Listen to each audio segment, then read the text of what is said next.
Welcome to Odia बहु lifestyle. आज morning tiffin रे मु तैयारी करी लाउर पिठा।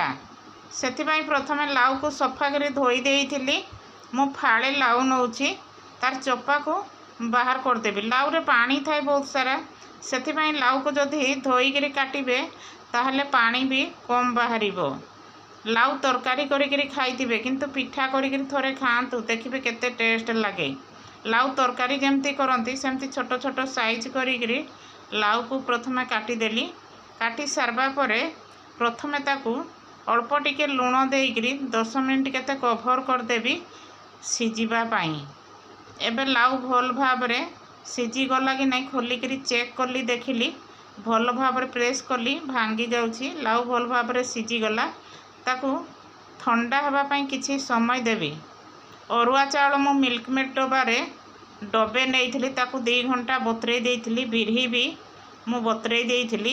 बिरही मु कम दउछि, बेसी देले बिरही पिठा बहुत सॉफ्ट हो से 2 चामच केते मु बिरही देइथिली सेतरे।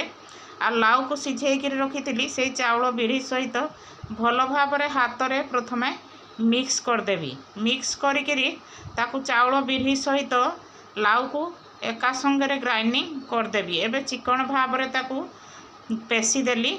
पेशी सारबा परे स्वाद अनुसार लुण देदेली।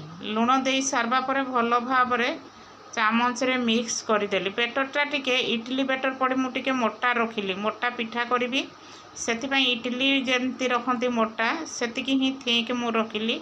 जदि चकुली करुछंती हेले पतला कले भी किछि हेबनी। मु कड़ाई रे सोरिष तेल देइथिली। तेल गरम हो सारबा परे हाथ रे एमती धरिकी सबुआड़े एमती स्प्रेड करदेले तेल जदि कड़ाई रे सबुआड़े लगी पिठा भल भाबरे उल्टिबो। एबे मो पिठौ को ढाली देइगिरी कम मीडियम आंच रे ताकू 10 मिनिट केते कभर करिक देले भल भाबरे सिझी जिवो, तळपट्टा भी पुड़ीबनी। एबे देखंतु हल्का लाल कलर हो गला।